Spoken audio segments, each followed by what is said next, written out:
नमस्कार स्टूडेंट। आज की आपकी इस क्लास में आप सभी का फिर से स्वागत है। आज अपन जो हुंड का जो नियम है ना उसके बारे में अपन पढ़ेंगे।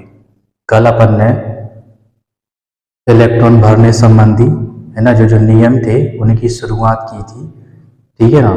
तो इसमें आज जो दूसरा नियम है वो है हुंड का नियम। इससे पहले अपन ने एक नियम पढ़ लिया है, ठीक है ना। इसके पहले अपन ने एक नियम पढ़ लिया है और इसके बाद एक और नियम है ना, वो भी अपन पढ़ेंगे। कल की जो क्लास थी उसमें अपन ने ऑफ-बाउ का नियम और उसके साथ में जो N+L जो नियम होता है वो अपन ने पढ़ा था। इसके बाद जो दूसरा नियम है वो है हुंड का नियम और इसके बाद अगली क्लास में अपन, ठीक है ना, जो तीसरा नियम है वो है पाउली का अपवर्जन नियम, है ना। तो उसके बारे में अपन पढ़ेंगे। जो हुंड का नियम है इसको अपन अधिकतम बहुलता का नियम भी कहते हैं। क्यों कहते हैं वो भी अपन इसमें देखेंगे। तो पहले अपन ये नियम देख लेते हैं कि नियम क्या कहता है। तो इसमें अपन लिखेंगे इस नियम के अनुसार, इस नियम के अनुसार, इस नियम के अनुसार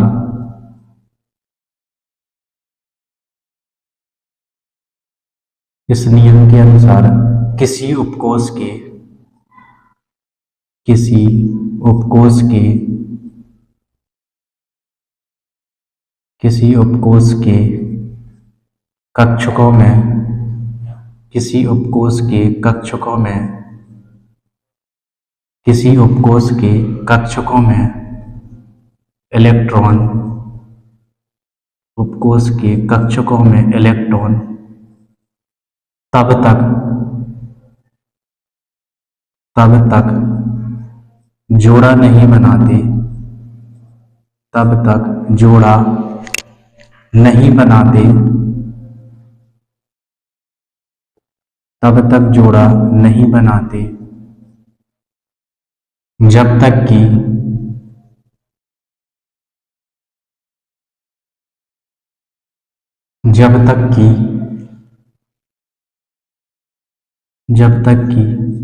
उपकोष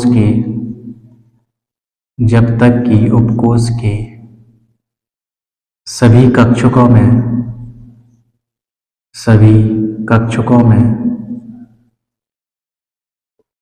उपकोष के सभी कक्षकों में एक एक इलेक्ट्रॉन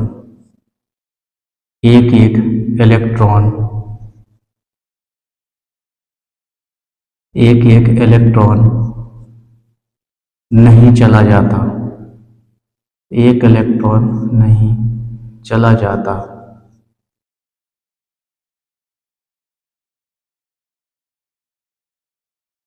ठीक है ना। तो ये नियम क्या कहता है? इस नियम के अनुसार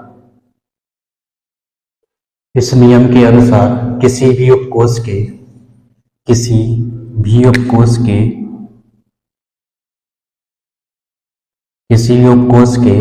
कक्षकों में इलेक्ट्रॉन तब तक जोड़ा नहीं बनाते जब तक कि उपकोष के सभी कक्षकों में एक एक इलेक्ट्रॉन नहीं चला जाता, है ना। तो इसको अपन एग्जाम्पल के थ्रू भी समझेंगे इसको, ठीक है ना, कि नियम क्या कहता है। इसको अब एग्जाम्पल के थ्रू समझते हैं अपन। इसको क्या है, एग्जाम्पल के थ्रू समझते हैं। तो इसका एग्जाम्पल हो जाएगा, मान के चलिए P उपकोष है, ठीक है ना। क्या है? P उपकोष है, P उपकोष। तो जो P उपकोष होता है इसमें 6 इलेक्ट्रॉन भरे जा सकते हैं। इस P उपकोष में 6 इलेक्ट्रॉन भरे जा सकते हैं। मान के चलिए P उपकोष में 4 इलेक्ट्रॉन भरने हैं, P उपकोष में 4 इलेक्ट्रॉन भरने हैं, 4 इलेक्ट्रॉन भरने हैं। तो इसमें क्या होगा, पहले इसके अपन कोष बना लेते हैं, कक्षक बना लेते हैं इस तरीके से। इसको इस तरीके से भी बना सकते हैं या फिर इसको इस तरीके से भी बना सकते हैं, बॉक्स टाइप में भी बना सकते हैं इस तरीके से। तो इस तरीके से भी अपन इसको बना सकते हैं। तो इसमें मान के चलिए पी ऑफ कोस में 4 इलेक्ट्रॉन अपन को भरने हैं, ठीक है ना। तो एक एक इलेक्ट्रॉन क्या करेगा, इन तीनों में पहले प्रवेश करेगा, ठीक है ना। इसमें क्या है और लिख देते हैं, या तो ये बना लीजिए आप, ये है ना, दोनों एक ही हैं। तो इसमें क्या करेगा, एक एक इलेक्ट्रॉन पहले इस तरीके से इसमें जाएगा, है ना। तो सभी जो कक्षक है उनमें पहले एक एक इलेक्ट्रॉन जाएगा और उसके बाद जो चौथा इलेक्ट्रॉन बचेगा वो इसके साथ क्या है, जोड़ा बनाएगा यहाँ पे, ठीक है ना। ये क्या है, ये पी ऑफ कोस है और इसमें अपन को 4 इलेक्ट्रॉन भरने हैं, ठीक है ना। तो पहले जो 3 है तो इसमें पहले सभी में एक एक इलेक्ट्रॉन चला जाएगा, ठीक है ना। और उसके बाद फिर से इस फर्स्ट वाले में आ जाएगा, फर्स्ट कक्षक में, और फिर इसके साथ ही जोड़ा बनाएगा, ठीक है ना। तो इस नियम को अपन 2 बिंदुओं के आधार पर समझ सकते हैं। तो ये आपका जो ये पहला बिंदु हो गया, ठीक है ना। तो ये क्या हो जाएगा, ये आपका पहला बिंदु हो जाएगा। क्यों, क्योंकि इसके बाद भी इसमें कुछ और चीजें भी हैं, ठीक है ना। तो इसको अपन पहला पॉइंट दे सकते हैं, इसके बाद अपन का ये दूसरा पॉइंट रहेगा, है ना। तो दूसरा पॉइंट भी अपन देखते हैं कि दूसरा पॉइंट क्या कहता है। इसमें चौथा इलेक्ट्रॉन भी प्रवेश करा देते हैं। तो चौथा इलेक्ट्रॉन में सी की ये दे रहा हूँ, इस तरीके से चौथा इलेक्ट्रॉन हो जाएगा। इसमें आपको भरवाना है तो इसमें भी भरा सकते हैं आप, इस तरीके से भरेगा इसमें, ठीक है। और जो चौथा इलेक्ट्रॉन होगा वो इसके साथ जोड़ा बना लेता है। इसके बाद दूसरा जो पॉइंट हो जाता है इसी में, समान ऊर्जा वाले उपकोष,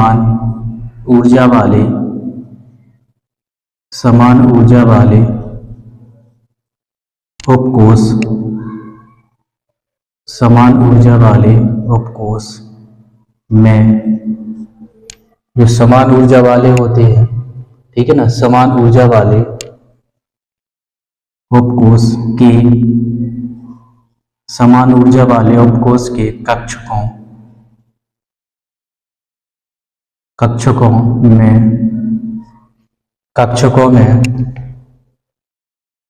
उपस्थित अयुग्मित इलेक्ट्रॉनों, कक्षकों में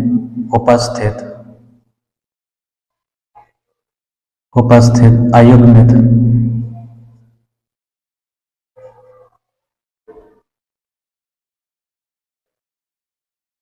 अयुग्मित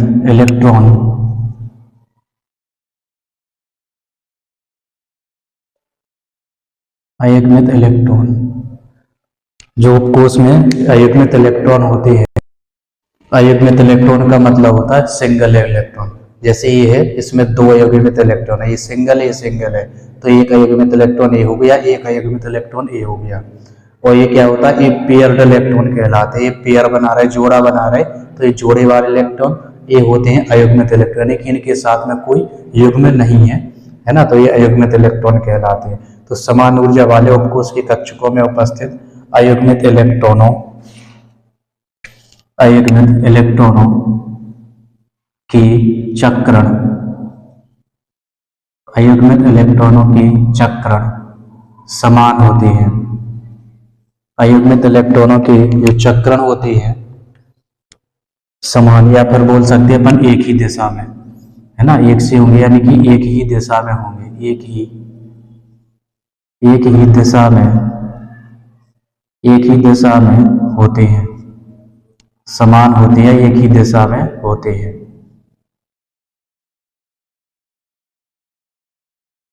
एक ही दिशा में होते हैं। इसका भी अपन एग्जाम्पल देख सकते हैं। इसका एग्जाम्पल है, मान लीजिए पी ऑफ कोष में 3 इलेक्ट्रॉन भरने हैं। पी ऑफ कोष में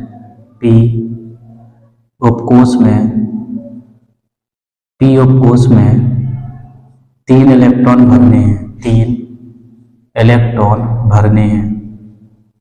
पी ऑफ कोष में 3 इलेक्ट्रॉन भरने हैं, ठीक है ना। तो इसका चक्रण क्या होगा, एक ही दिशा में होता है, मतलब कि या तो ऊपर की साइड हो सकता है या फिर नीचे की साइड हो सकता है। तो ये कक्षक बनाएंगे अपन, ठीक है ना। तो ये कक्षक बनाएंगे इस तरीके से। आप गोल भी बना सकते हैं, चौकोर भी बना सकते हैं, उसमें कोई दिक्कत नहीं है, ठीक है ना। तो इसके जो चक्रण होंगे वो कुछ इस तरीके से होते हैं, ठीक है ना। ये अपन ने पढ़ लिया है कि क्या है, ये चक्रण को दर्शाता है, यानी कि क्वांटम नंबर में इसको अपन ने पढ़ रखा है, तो ये चक्रण को दर्शाता है, ठीक है ना। या फिर इसको अपन इस तरीके से भी लिख सकते हैं, या फिर ये जो चक्रण होगा इस तरीके से भी अपन लिख सकते हैं, नीचे की साइड इस तरीके से। तो आपका जो लिखने का जो तरीका है ये भी सही है, ये भी सही है, लेकिन जैसे ही इसमें जोड़ा बनना स्टार्ट हो जाएंगे तो इनका चक्रण भी विपरीत हो जाएगा। इसमें 3 इलेक्ट्रॉन है तो अपन ने इस तरीके से भर दिए, मान के चलिए इसमें 4 हो जाए, 5 हो जाए या 6 इलेक्ट्रॉन हो जाए, तो क्या करेगा, ये ऊपर की दिशा, यदि जोड़ा बन जाता है तो वो नीचे की दिशा में रहेगा, ठीक है ना। तो इनका जो चक्रण होता है वो विपरीत दिशा में होता है, ठीक है ना, एक दूसरे के। लेकिन सभी कक्षकों में यदि इनकी ऊर्जा समान है, एक ही है ना, और कोष के कक्षक है, तो इसमें सभी में एक ही दिशा में ही अपन को बनाना है इलेक्ट्रॉन, ठीक है ना। और इस तरीके से भी अपन दिखा सकते हैं, लेकिन जैसे इसमें चौथा इलेक्ट्रॉन आएगा तो उसका जो तीर है वो सीधी दिशा में अपन बना देंगे, ठीक है ना। तो इस तरीके से ये हुंड का नियम है ना, कि जब इस अपन कक्षकों में ये इलेक्ट्रॉन भरेंगे तो इन 2 नियमों का भी अपन को ध्यान रखना है। पहला तो ये होता है कि एक एक इलेक्ट्रॉन पहले सभी में जाएगा और उसके बाद उसके जोड़े बनेंगे। और जो दूसरा जो पॉइंट कहता है कि इसमें यदि मान चलो 3 इलेक्ट्रॉन है तो वो क्या है, वो एक ही दिशा में रहेंगे, ठीक है ना, वो क्या करेंगे, एक ही दिशा में रहेंगे। और उसके बाद जैसे ही मान चलो और इलेक्ट्रॉन आते हैं इसमें, है ना, तो उसमें क्या है, फिर ये विपरीत है ना दिशा में या विपरीत दिशा को फिर दर्शाएंगे। अब अपन है ना कुछ परमाणु लेते हैं या जो तत्वों की जो इलेक्ट्रॉनिक विन्यास है वो लेते हैं, और हुंड के नियम के अनुसार वो कैसे भरे जाएंगे, है ना, वो भी अपन देख लेते हैं। तो मैं इसको साफ किए दे रहा हूँ, यदि आपको इसका स्क्रीनशॉट लेना है तो ले सकते हैं। अब इसके बाद अपन इलेक्ट्रॉन इस नियम के अनुसार कैसे भरेंगे वो अपन देखते हैं। अब अपन हुंड के नियम के अनुसार कुछ परमाणु है, ठीक है ना, कि विभिन्न कक्षकों में इलेक्ट्रॉन अपन कैसे भरते हैं, ठीक है ना, या इलेक्ट्रॉन वितरण, इलेक्ट्रॉनिक कॉन्फ़िगरेशन अपन कैसे करते हैं उसके बारे में अपन पढ़ेंगे। तो जो हाइड्रोजन है परमाणु क्रमांक लिखे हुए हैं इसके, है ना, ये मैंने आपको पहले ही बता दी है, ज़्यादा नहीं तो 20 तक तो मैंने बता दिए, ठीक है ना, वो आपको सभी को आना चाहिए, ठीक है ना। इसमें एक ही है ना इलेक्ट्रॉन है, एक ही इलेक्ट्रॉन है, तो इसमें क्या करेगा, इसमें केवल इस तरीके से इलेक्ट्रॉन इसमें प्रवेश करता है, ठीक है ना। तो इसकी जो डायरेक्शन है आप अपोजिट मतलब ऊपर की ओर भी कर सकते हैं, नीचे की ओर, लेकिन है ना एक ही इलेक्ट्रॉन है तो किसी भी दिशा में घूम सकता है, ऊपर है ना क्लॉकवाइज भी घूम सकता है और एंटी क्लॉकवाइज भी घूम सकता है। तो इसका इलेक्ट्रॉनिक वितरण कुछ इस तरीके का होगा। इसके बाद अपन लिखेंगे हीलियम का, ठीक है ना, तो हीलियम का कुछ इस तरीके से हो जाता है, ठीक है ना। इसके पास भी क्या है, एक ही कक्षक एक ही उपकोष होता है, यानी कि S, और S में क्या है, दोनों इलेक्ट्रॉन भर जाते हैं। इसके बाद इसका आ जाएगा एक S होता है इसमें और एक 2S होता है ये वाला, ठीक है ना, S आ जाएगा इसमें और एक 2S आ जाएगा। तो इसमें अपन इलेक्ट्रॉन भर देंगे, पहले इसमें भरेगा फिर इसके बाद इसमें भरेगा ये, ठीक है ना, और इसमें जोड़ा बना लेगा क्योंकि 3 इलेक्ट्रॉन है ना, तो पहले कोष में 2 इलेक्ट्रॉन आ सकते हैं, ठीक है ना, S है तो 2 इलेक्ट्रॉन अपन ने भर दिए, है ना, इसमें भी 2 इलेक्ट्रॉन आ सकते हैं, ठीक है ना, तो इसके पास केवल 3 ही इलेक्ट्रॉन, 2 इसमें और 1 इसमें भर दिया। इसके बाद अपन बेरिलियम का देखते हैं, है ना, तो बेरिलियम का कुछ इस तरीके से हो जाएगा, एक इसमें इस तरीके से, एक इस तरीके से, ठीक है ना, तो इस तरीके से अपन को इलेक्ट्रॉनों को भरना है। इसके बाद है बोरॉन, है ना, तो बोरॉन में हो जाते हैं 5, 2 2 4 और एक यहाँ पे आ जाएगा ये, तो ये यहाँ पे अपन तीनों बनाएंगे, बाकी क्या रहेंगे, ये खाली रहेंगे बाकी, ठीक है ना, ये क्या रहेंगे, बाकी खाली रहेंगे। तो इसमें अपन इलेक्ट्रॉन भरे दे रहे, इसमें 5 है इलेक्ट्रॉन, 1 2 3 4 और इसके बाद 5। अब आप सोच रहे होंगे कि मैंने इसमें है ना दोनों में इकट्ठे भर दिए, ऐसा इसलिए क्योंकि इसके पास केवल एक ही कक्षक है, एक ही कक्षक है, तो पहले ये पूरा भरेगा, उसके बाद बचे इलेक्ट्रॉन आगे जाएंगे। लेकिन इसमें अपन को सोचने वाली बात है, यदि मान के चलो इसमें जब अपन भरेंगे तो पहले सभी में एक एक इलेक्ट्रॉन, यहाँ पे मैं दोनों के जोड़े नहीं बनाऊंगा, पहले उसमें एक एक इलेक्ट्रॉन जाएगा और उसके बाद यदि इलेक्ट्रॉन उसमें बचता है तो फिर यहाँ पे इसके जोड़े बनेंगे। तो आगे अपन और देखेंगे इसमें, है ना, तो अपन को और अच्छे से समझ में आएगा।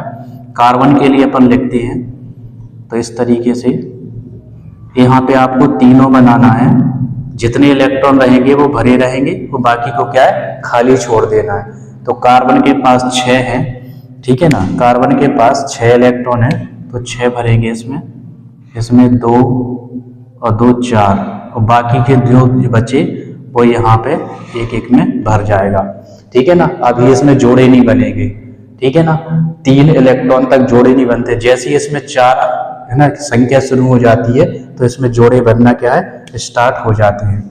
अब इसके बाद अपन नाइट्रोजन का देखेंगे।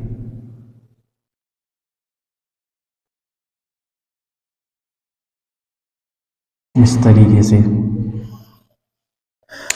तो यहाँ पे भरेंगे अपन नाइट्रोजन के 2, यहाँ पे 2 2 4, ठीक है ना, और 3 यहाँ पे, इस तरीके से 3 इलेक्ट्रॉन यहाँ पे आ जाएंगे, ठीक है ना। इसके बाद अब अपन देखते हैं ऑक्सीजन का, तो ऑक्सीजन में ऑक्सीजन का जो है ना संकेत लिखा है ना O, तो यहाँ पे अपन इसमें भरेंगे तो 2 इलेक्ट्रॉन इसमें भर जाएंगे, इस तरीके से 2 इलेक्ट्रॉन इसमें, 2 इलेक्ट्रॉन इसमें। अब कितने बचे इसके पास, 4 बचे हैं, 4 बचे तो पहला एक इसमें, फिर इसमें और फिर इसमें, ठीक है ना। तो कितने हो गए, 7 हो गए, और एक और इलेक्ट्रॉन है तो इसका यहाँ पे जोड़ा बना देंगे जो कि विपरीत दिशा में होगा, ठीक है ना। क्या करेंगे अपन, विपरीत दिशा में इसको बनाएंगे। इसके बाद फ्लोरीन का देखते हैं, तो यहाँ पे इस तरीके से अपन को एक कक्षक बना लेना है, इस तरीके से, और इसमें इलेक्ट्रॉनों को फिल कर देना है। तो यहाँ पे 2 इलेक्ट्रॉन, यहाँ पे 2 2 4 5 6, और इसके बाद 7 इलेक्ट्रॉन हुए हैं। अभी इसके पास 2 इलेक्ट्रॉन और बचे हैं, तो 2 इलेक्ट्रॉनों को मैं यहाँ पे कर दे रहा हूँ इस तरीके से। तो इस तरीके से इसका क्या है, जोड़ा बन जाता है, ठीक है ना। इसके बाद नियोन का देखते हैं अपन।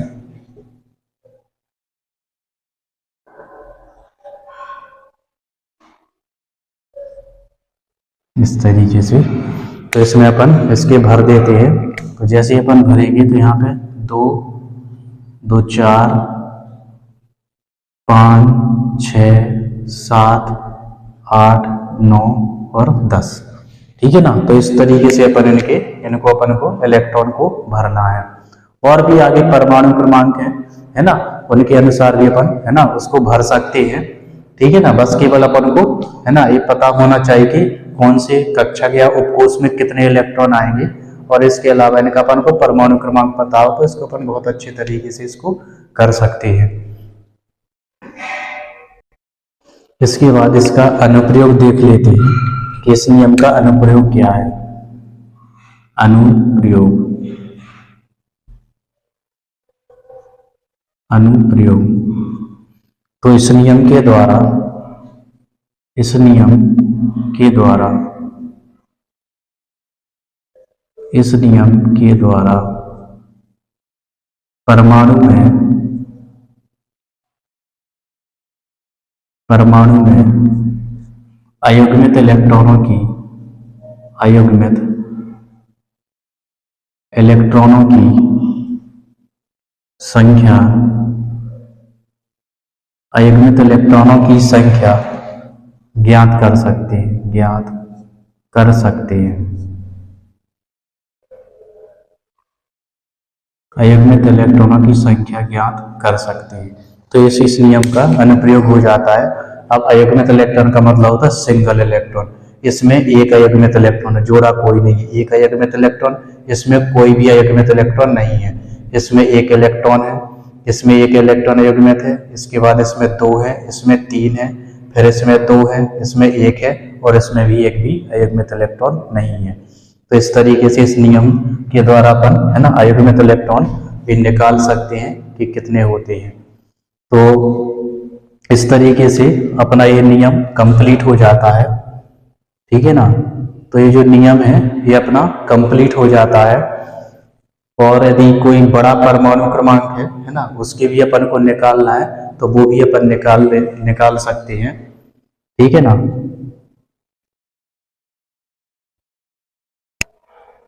चलिए एक और अपन इसमें देख लेते हैं। एक देख लेते हैं अपन पोटेशियम का। पोटेशियम, ठीक है ना, इसका परमाणु क्रमांक 19 होता है। पोटेशियम है, परमाणु क्रमांक 19 होता है। ठीक है, अभी तक की अपनी कक्षाओं में आपने ये पढ़ा था, है ना, इसका 2 और इसके बाद कितने आ जाएंगे इसमें 8। ठीक है, कितने 10 हो गए और यहाँ पे 9 हो जाते हैं।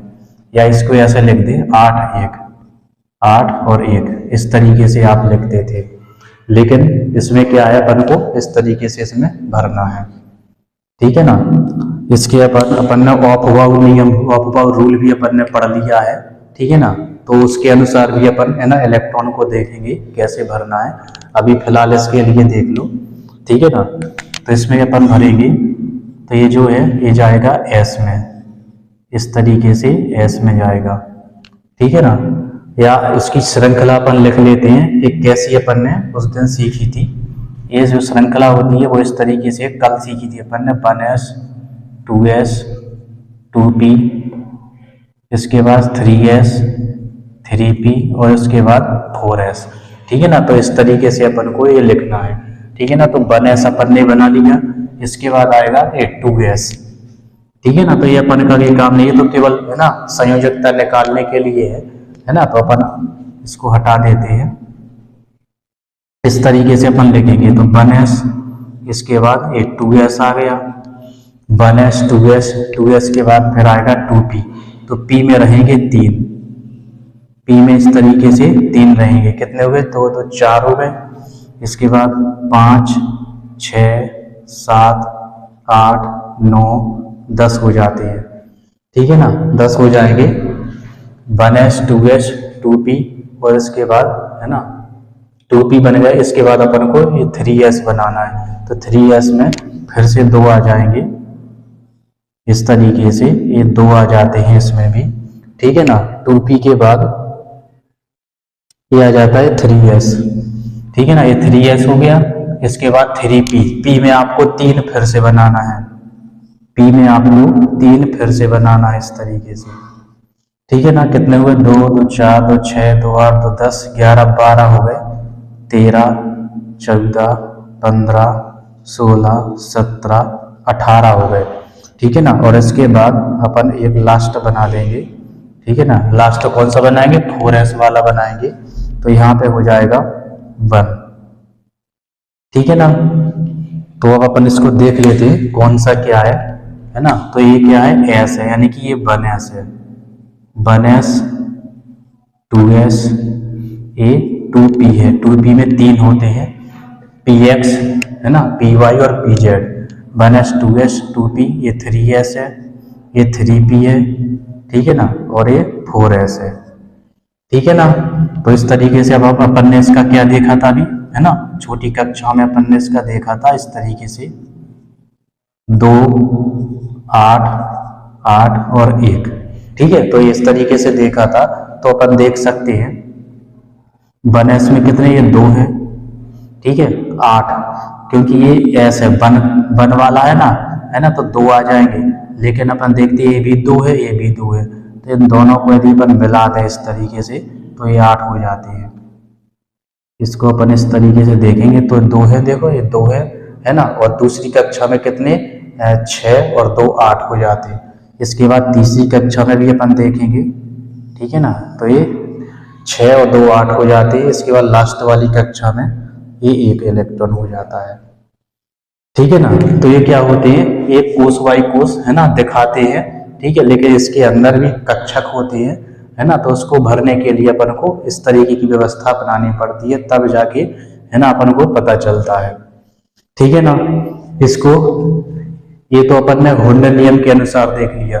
लेकिन यदि ऑफ-बाउ रूल के अनुसार अपन को देखना है, ठीक है ना, तो इसमें अपन इस तरीके से भी अपन लिख सकते हैं। जैसे 19 का अपन ने लिखा था, तो इसको अपन इस तरीके से इसमें भरना है अपन को। तो कि 19 का अपन लिखेंगे तो ये लिखेंगे 1s2 2s2 2p कितने हैं 6 हैं तो 2p 6 है ना, फिर 3s 2 है और इसके बाद 3p 6 और इसके बाद 4s 1। ठीक है ना, तो ये अपन ने होल्ड के नियम के अनुसार और ये है ऑफ बाउ रूल के अनुसार इस तरीके से अपन भरते हैं इनको इलेक्ट्रॉनों को, है ना। तो बड़ी कक्षाओं में आप लोग इसी तरीके से इलेक्ट्रॉन को भरोगे आप लोग, ठीक है ना। ये तो छोटी कक्षाओं के लिए है ना। तो इस तरीके से अपन ने है ना इलेक्ट्रॉनों को भरना सीखा है। इसके बाद एक और है जो लास्ट का जो नियम है ना, वो है पाउली का अपवर्जन नियम, है ना। तो उसको अपन नेक्स्ट क्लास में पढ़ेंगे। तो आज तक की क्लास में बस इतना ही। इसी तरह हंसते रहिए, खेलते रहिए, मुस्कुराते रहिए और साथ में पढ़ते रहिए। वीडियो अच्छा लगे तो अपने दोस्तों के साथ जरूर शेयर कीजिए। नमस्कार।